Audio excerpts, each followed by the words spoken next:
Hi, how you doing?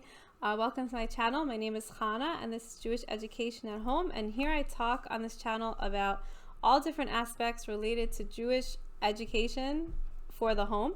Jewish life is centered around the home environment, and we homeschool, but you don't have to homeschool in order to watch my videos, and I would love for you to subscribe. And today I'm going to be talking about 7 different methods of homeschooling. Every family who homeschools is unique. They have their own unique style and unique way of learning and teaching and educating. It's like a fingerprint or a snowflake. No two are alike, but you can categorize these different paths that families take in educating at home. Especially if you're just starting out or in your first year of homeschooling, then learning about some of these methods kind of helps guide you along, gives you kind of a framework, groundwork to build up on. There's a lot to learn. Each one of these methods, there's a lot to learn about. And I'll give you as brief but as informative as possible of each of these approaches and different methods. So let's get started. Okay, the first one is school at home. And that is structured, organized, scheduled. It's basically it's mimicking the school environment, but for your home. And many times if you're new to homeschooling, and you're coming from school, right? You're not like starting out homeschooling, but you pulled your kid out of school or for whatever reason, like the pandemic, you're homeschooling now. Sometimes doing this school at home, this structured, organized, scheduled method gives you kind of a starting point and ending point. You're recreating school for the home for your child. So it's I guess less of a transition. There is still wiggle room for flexibility, but it still has that structure that you would find in school. Some positives of school at home, or the traditional school at home method, is if you decide to send your kids back to school from homeschooling, then they're going to be on the same academic level as their peers, right? Because you have the curriculum, you are using it, you're following it, and you know where you started, you know where you left off. And the same thing in school is the curriculum is, it's such that from one grade to the next, you know where the students left off, so you know where you're going to start, you know where you're going to end. Another positive of school at home is that it keeps your family on track, and also it's an easy way to satisfy the state legal requirements for homeschoolers. Second approach I want to talk to you about is the Charlotte Mason method.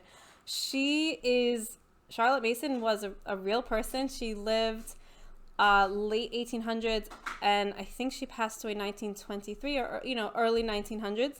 She was an educator, and at the time, her philosophy was revolutionary in the field of education of children. It's still very relevant today, her teachings, or her philosophies, I should say. Some trademarks of the Charlotte Mason approach to homeschooling is reading books or literature instead of using textbooks, like living books. That would be the Charlotte Mason term, living books. You would use real books. Nature notebooks, drawing things that you're observing to develop your skills, observation skills. Copy work is also big in Charlotte Mason. Sometimes copying paragraphs as a way of learning. You probably are using a lot of the Charlotte Mason philosophies, principles, methods, because her philosophy, and she has also principles that guide the method.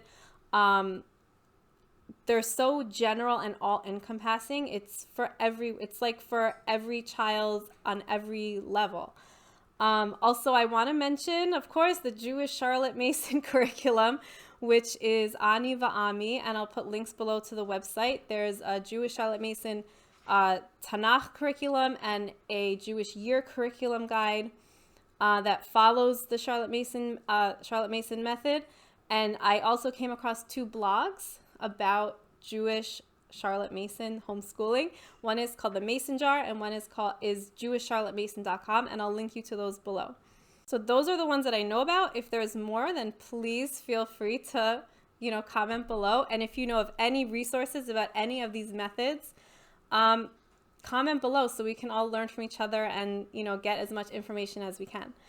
Okay, so some positives of the Charlotte Mason method is that Your child will learn to love reading because there's living books. You're learning through books and not textbooks. There's an attention to art and creative development and literature. It focuses on building up on what the child already knows. And parents, you learn a lot also. So that's Charlotte Mason. And now we'll go on to number 3, which would be unit studies. What is a unit study? It's taking a theme or a topic, and then based any theme, any topic, and then everything that you learn centers around that specific theme topic. For example, we did a unit study on sharks. I didn't even realize I did a unit study. This was our first year of homeschooling, and I saw that they like sharks, so I was like, okay, we'll just run with that. And you just run with it, and everything you do, you read about sharks. We bought a shark encyclopedia. We went to 2 different aquariums. We really, really enjoyed Jonathan Bird on YouTube. And he talks all about different sharks and all different aspects of sharks and things underwater. It was amazing. But you can go above and beyond. You can do spelling, you can do math, you can draw a shark with teeth and count the shark teeth for your preschooler or whatever. You can just make everything related to that topic or that theme. And just from learning about sharks, for us, doing that unit study, we also learned about like the different oceans and history. Like we were learning about megalodons and like that dinosaur period. So there's really no limit to where you can go with a unit study. Some of the positives of unit studies, is kids get very excited. They're very interested in the topic. Even today, when we hear about sharks, we're like, sharks, it's very exciting for us. And you can really go in depth on a topic, and you go places on trips and field trips that you probably wouldn't have thought about if you didn't do the unit study. It's just fun, and you really can go in depth into a certain topic, whatever that topic is. The 4th method that I want to talk to you about is unschooling. Unschooling is like child interest-based learning or child-led learning, and it goes on the principle that children are natural learners, and children naturally love to learn and want to learn, and they're curious and they ask questions, and you can use that as the guide to where the education kind of goes. Okay.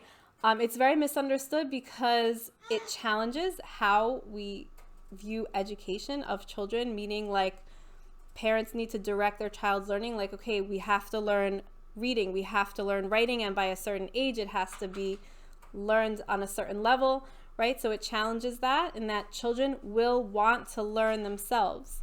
It doesn't mean that children are undisciplined or unstructured. It just means that, like, parents listen in, see where children ask questions and where their children's interest is, and then like look up answers in books and the internet, ask people, ask friends, ask relatives, and in the process of asking all these questions and learning about one topic that they're interested in, you learn about a whole slew of other things, and the reading and the writing also tie into all that, and math as well. It all ties into what the child wants to learn about. Positives of unschooling is you have the whole world in front of you. The sky's the limit. There's no limit to where the day is going to go or what you're going to do. Parents can watch the process of their child learning and growing and developing because you're kind of in tune and you're listening in more. It's more joyful as a parent to do unschooling. It's less pressure. And also it mirrors how adults learn. Like if I'm interested in something, if I want to learn about something, how I would go about learning something new that I didn't know before, that's how the children are learning. So they're growing up with that skill. Number 5, I want to talk to you about co-ops.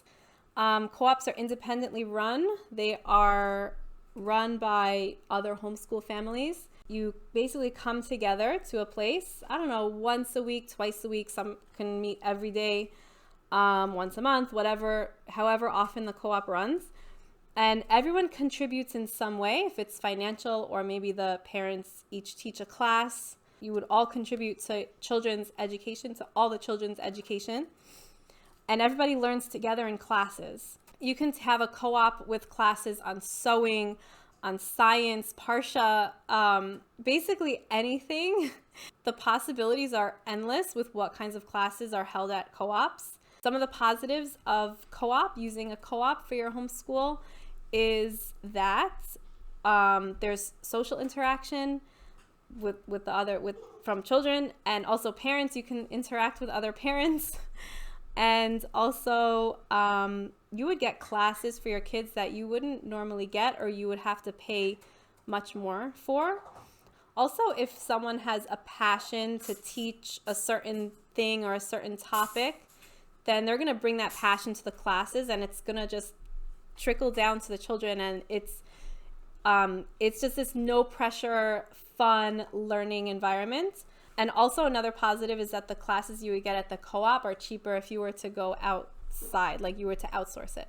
The sixth method that I want to talk to you about is online school, or a school sponsored like cyber charter school.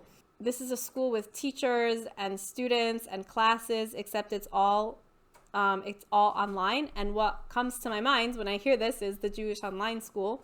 It's like kids are in class, but they're at home, so you're not in the environment of school. Some of the online schools charge tuition.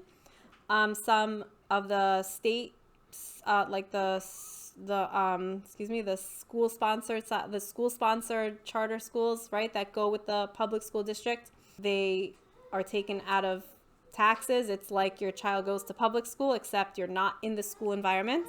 You're at home and you're learning on a computer, and there's teachers and there's classes, and there's worksheets to do and there's work to do, but you're at home. Most states, but I don't think all of them, have online schools, either through the public school or through an online charter school. And we personally use an online charter school. It's been really great for us. And some of the positives of it is that, at least for us, it kind of fills in the gaps in education, like that I wouldn't be able to do for them. I feel like to focus on Jewish studies and secular studies is too much for me. So they have their computers, they sit on their computers, and they're learning the secular stuff. And I still am involved, but I feel like it's kind of set for me. The curriculum is set. Some of the online schools are very flexible, some are less flexible, but for the most part, there is a lot of flexibility and wiggle room in schedules. And also socially, because at least for our cyber school, there's field trips and live classes. We have an office that we go to, and there's art classes and gymnastics classes. I mean, they have so many different kinds of things throughout the year. So it's really good socially. And one more positive is that it meets just by enrolling in a cyber charter school or an online school, it meets the state requirements for homeschooling. The seventh approach that I want to talk to you about is the eclectic approach, or eclectic homeschooling.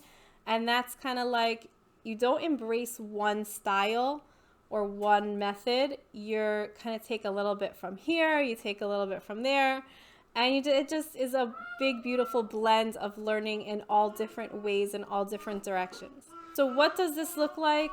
So I would say we probably fall into the category of eclectic. And what does it look like for us is we've been using the Ani Va'ami Jewish Year Curriculum Guide, which is a strictly Charlotte Mason homeschooling curriculum. But we really like it. It's really good. This past year when I was in my first trimester of pregnancy, I was just feeling really sick and fatigued, and I didn't want to do anything. I'm like, okay, we're unschooling. Like, I didn't really do anything. I just let my kids kind of lead me on what they wanted to learn, and if we read a book, whatever book they wanted to read. So that was like kind of unschooly. And right now my kids have this fascination with animals, like the savannah, that kind of stuff. So I guess you could say we're kind of doing a unit study right now. As we speak, we are waiting for 4 books to come in the mail about animals. We have an animal encyclopedia. I have a bunch of other stuff coming. We have this book in our house that is an atlas, and it shows you the different animals in the different parts of the world. So we're kind of learning geography a little bit, I guess. And then hopefully one day when the zoos open up, maybe we'll take a trip to the zoo. So I guess you can call that a unit study. Also, we have a curriculum for Chumash we're using, and a Kriya workbook that we're using, which I'm not sure what category that falls into. Maybe school at home. I don't know. And we also use the Cyber Charter School for the secular studies. It sounds more complicated than it is. It's pretty relaxed. Some of the positives is that it's pretty flexible structure. It's a lot less money than some of the other methods because you're constantly buying curriculums and different things. And sometimes I'll do something and I'm like, oh wow, like I didn't realize we were doing this unit study on animals, or the other year, our first year of homeschooling, I didn't realize we were doing a unit study on sharks. So it kind of happens by accident, which sometimes is a really good way of teaching children.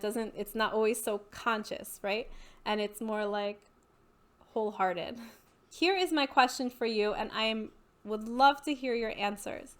What method do you use, if you use a method, for homeschooling? And what does it look like for you in your home environment?